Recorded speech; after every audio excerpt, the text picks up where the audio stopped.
Assalamualaikum warahmatullahi wabarakatuh.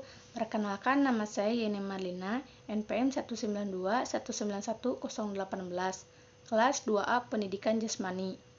Di sini saya akan menjelaskan materi mengenai konsep pengembangan kurikulum, yang dimana terdapat 5 poin. Yang pertama ada prinsip-prinsip pengembangan kurikulum, yang kedua ada pengembangan kurikulum, yang ketiga ada faktor-faktor yang mempengaruhi kurikulum, dan yang keempat ada artikulasi dan hambatan kurikulum, dan yang kelima ada model-model pengembangan.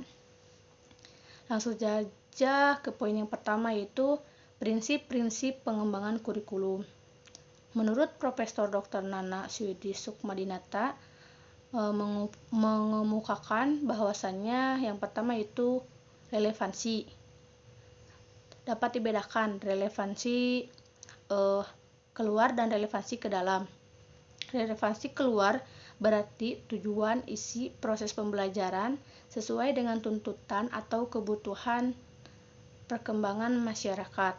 Dan yang kedua ada pengembangan ke dalam, berarti terdapat kesesuaian atau konsistensi antara komponen-komponen kurikulum. Dan yang kedua ada fleksibilitas, di mana kurikulum ini harus mempersiapkan anak untuk kehidupan sekarang maupun masa yang akan datang, baik di sini maupun di tempat lain, bagi anak yang latar belakang dan mempunyai kemampuan berbeda. Dan yang ketiga ada kontinuitas, di mana terkait perkembangan dan proses belajar secara berkesinambungan. Dan yang keempat ada praktis dan efisiensi, di mana kurikulum ini harus bersifat praktis, mudah dilakukan atau mudah digunakan, menggunakan alat-alat sederhana dan murah. Bukan hanya untuk kurikulum, namun pendidikan juga harus melibatkan keterbatasan-keterbatasan tersebut, baik keterbatasan waktu, keterbatasan alat, dan keterbatasan biaya. Dan yang kelima ada efektivitas, di mana efektivitas berkenaan dengan keberhasilan kurikulum sesuai dengan kualitasnya dan kuantitasnya. Dan materi yang kedua yaitu pengembangan kurikulum. Pengembangan kurikulum berarti perencanaan atau penyusunan kurikulum oleh pengembangan kurikulum dan kegiatan yang dilakukan agar kurikulum yang dihasilkan dapat menjadi bahan ajar dan acuan yang digunakan untuk mencapai keberhasilan tujuan pendidikan. Dan yang ketiga yaitu ada faktor-faktor yang mempengaruhi pengembangan kurikulum. Ada beberapa faktor. Yang pertama ada faktor dari perguruan tinggi, yaitu ilmu pengetahuan dan teknologi yang dikembangkan oleh perguruan tinggi umum. Pengetahuan dan teknologi dapat memberikan sumbangan dan prosesnya. Jenis pengetahuan ini dapat dikembangkan di perguruan tinggi dan dapat menghambat atau mempengaruhi isi pembelajaran kurikulum. Dan yang kedua ada di masyarakat.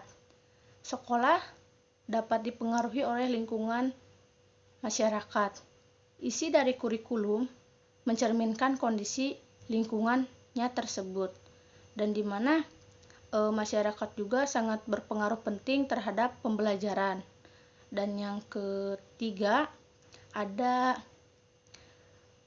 psikologis, di mana psikologis perkembangan dan psikologis belajar, yaitu psikologis perkembangan merupakan ilmu yang mempelajari tentang perilaku individu yang berkenaan dengan perkembangan, sedangkan psikologis belajar merupakan ilmu yang mempelajari perilaku individu yang berkenaan dengan konteks belajar.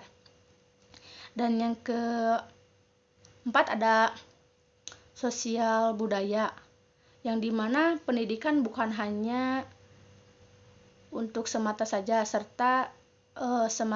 namun memberikan bekal pengetahuan, keterampilan, dan nilai-nilai sosial budaya. Dan yang kelima ada ilmu dan teknologi atau IPTEK. Di sini juga sangat berpengaruh untuk kurikulum dan pembelajaran, yang dimana zaman sekarang anak-anak pun atau pelajar pun lebih tertarik kepada teknologi daripada pembelajaran. Nah, karena hal itu pembelajaran pun menjadi kurang efektif atau menurunnya. Karena itu dapat mempengaruhi kurikulum juga. Dan adapun materi yang keempat yaitu artikulasi dan hambatan kurikulum. Artikulasi dalam pendidikan berarti kesatuan dan koordinasi pengalaman belajar. Ya, tanpa artikulasi dapat keberagaman, baik itu dalam isi, ide, model, maupun perhatian perkembangan anak. Dan hambatan yang pertama ada pada guru, karena kurangnya partisipasi dari seorang guru terhadap peserta didik, dan kekurangannya dalam waktu ataupun kekurangan pengetahuan dan keterampilan dari seorang guru tersebut. Dan adapun